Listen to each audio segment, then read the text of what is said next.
धर्म, राजनीति और पैसे के बगैर भी कोई रह सकता है क्या? ये सवाल अक्सर हम सभी के दिल और दिमाग को परेशान करता रहता है। तो मैं आपको बता दूं कि एक ऐसी अनोखी जगह भी है जो कि इन सारी एक्सपेक्टेशंस पर खरी उतरी है। अब आप सोच रहे होंगे कि ऐसा किस तरह पॉसिबल है, तो मैं आपको बता दूं कि इंडिया में एक ऐसा भी शहर है जिसका नाम है औरविला। ये एक तरह का एक्सपेरिमेंटल सिटी है। इस शहर को मीरा अल्फासनी ने 28 फरवरी 1968 को शुरू किया था। इनको इस शहर की माँ भी कहा जाता है। यहाँ के लोग रिलीजन के बजाय ह्यूमैनिटी को ज्यादा तवज्जो देते हैं। इस शहर के बीचों बीच एक मदर्स टेम्पल है जो कि मीरा अल्फासनी के नाम पर है। यहाँ पूरी दुनिया के 50 अलग अलग देशों से लोग आते हैं। हर कास्ट, ग्रुप और रिलीजन के लोग यहाँ रहते हैं। फिलहाल यहाँ की पॉपुलेशन सिर्फ 2400 लोगों की है। लोग एक दूसरे की भाषा नहीं समझ पाते, इसके बावजूद वे सारा काम बिना रुकावट के करते हैं। यहाँ के लोग बाहर से चीजें इंपोर्ट एक्सपोर्ट करने के लिए ही सिर्फ पैसे का इस्तेमाल करते हैं। इसके अलावा यहाँ की सभी चीजें प्राइसलेस होती है, जिन पर कोई टैक्स तक नहीं लगता। कुछ साल पहले ब्रुनेई के सुल्तान हाजी हसन अल बोल्किया अमेरिका के दौरे पर थे। अमेरिका के प्रेसिडेंट बाराक ओबामा ने मजाक में कहा था कि उन्हें सुल्तान को शॉपिंग कराने के लिए लेकर जाना चाहिए, जिससे अमेरिका की इकोनॉमी को एक बूम मिल सकता है। ओबामा ने भले ही ये बात मजाक में कही थी, लेकिन अगर आप ब्रुनेई के सुल्तान की संपत्ति और शौक के बारे में जानेंगे तो आपको बाराक ओबामा की बात कतई भी मजाक नहीं लगेगी। अब आप सुल्तान के कार कलेक्शन के शौक को ही ले लीजिए। ब्रुनेई के सुल्तान के पास दुनिया के सबसे बड़ी कार कलेक्शन है। चलिए मैं आपको सुल्तान के कार कलेक्शन के बारे में बताता हूँ। अब आप सोच रहे होंगे कि सुल्तान के पास आखिर कितनी कारें हैं। ब्रुनेई के सुल्तान के पास 7000 से भी ऊपर कारें हैं।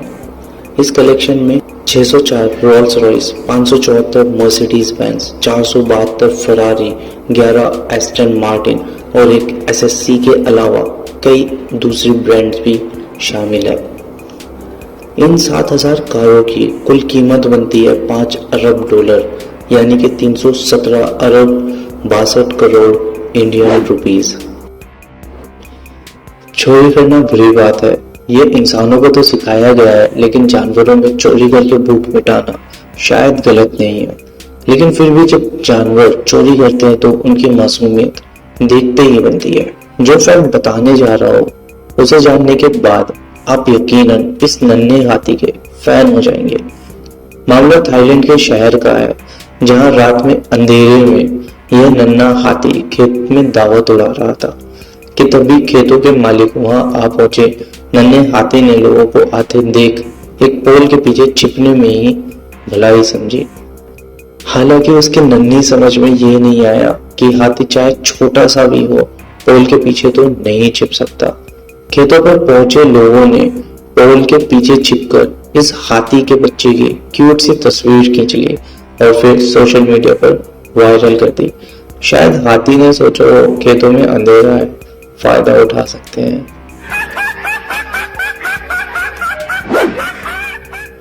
पता है क्या, दिल्ली को भी किसी शहर का मेयर बनाया जा सकता है? ऐसा लगता तो नहीं, लेकिन आप जानकर हैरान होंगे कि ये सच है। अमेरिका के अलेक्सा में एक छोटा सा शहर है जिसका नाम है टॉक्टिना। यहाँ की मेयर एक बिल्ली थी जिसका नाम था स्टब्स। कहा जाता है कि पिछली बार जब चुनाव हुए थे तो यहाँ के लोगों ने चुनाव में खड़े हुए सभी उम्मीदवार को नापसंद करते हुए बिल्ली को मेयर चुन लिया था। स्टब्स के नखरे किसी इंसान से कम नहीं थे। उसे शीशे के गिलास में पानी पीना बहुत ज्यादा पसंद था। अब आप ही सोचो, जो बिल्ली 16 साल से मेयर थी वो मामूली तो हो नहीं सकती, उसके नखरे भी उसी तरह खास होंगे।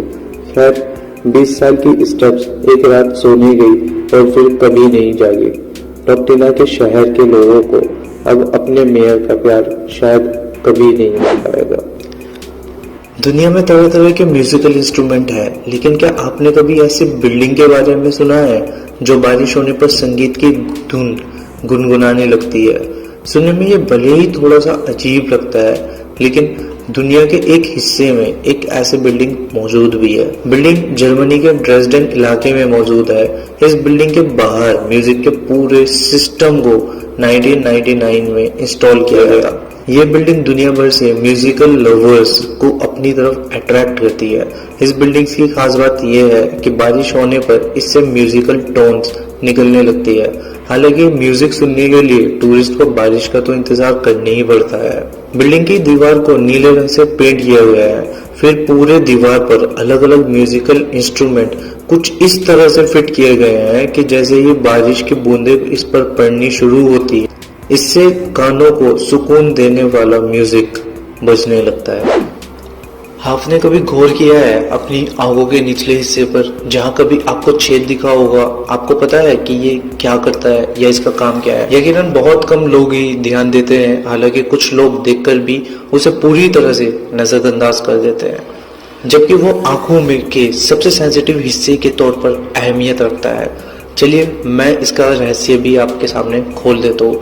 इसका साइंटिफिक नेम लैक्रिनम पंक्टम है, लेकिन इस छेद का कनेक्शन आपकी आंखों में आने वाले आंसुओं से बिल्कुल भी नहीं है, यानी कि आंसू इस छेद से बाहर नहीं निकलते हैं। फिर आखिर इसका काम क्या है? दरअसल जब आपकी आंखों से आंसू आते हैं तो ये पॉइंट थोड़ा बड़ा हो जाता है और आपके आंसुओं को नाक की ओर मोड़ देता है। इसलिए कभी आपने ध्यान दिया होगा तो हमेशा आंसू जो निकलते हैं वो आगे की तरफ कोने से ही निकलते हैं। लैक्रिनम पंक्टम दोनों आंख में नीचे की तरफ होता है, थोड़ा सा छुपा हुआ तो जरूर होता है, लेकिन अगर कोई रो दे तो उसकी आंखों में ये पॉइंट साफ साफ नजर आता है। कहीं आपको ये तो नहीं लगता था कि इस छेद से आंसू की बरसात होती है? कमेंट बॉक्स में मुझे जरूर से बताना। कभी सोचा नहीं था कि ऐसे भी स्पोर्ट्स देखने और सुनने को मिलेंगे, बहुत ही ज्यादा अजीब और थ्रिल से भरे हुए। उन्हीं में से एक है एक्सट्रीम आयरनिंग। इस स्पोर्ट्स में पार्टिसिपेंट्स आयरन और बोर्ड्स लेकर अलग अलग रिमोट जगह जाकर अपने कपड़ों को इस्त्री करते हैं। अगर आप सोच रहे हैं कि ये थोड़ा अजीब तो जरूर लग रहा है, लेकिन खतरनाक और थ्रिलर से भरा हुआ बिल्कुल भी नहीं लग रहा, तो फिर आप पहले ये देख लो।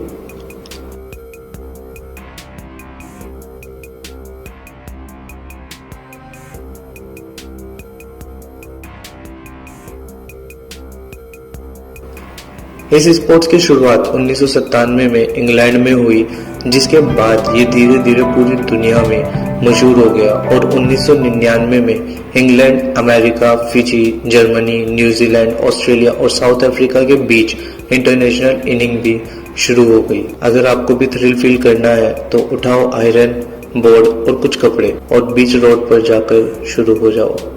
फिर उसके बाद देखना कि आपकी लाइफ कितनी ज्यादा थ्रिल और एक्साइटमेंट से भर जाएगी।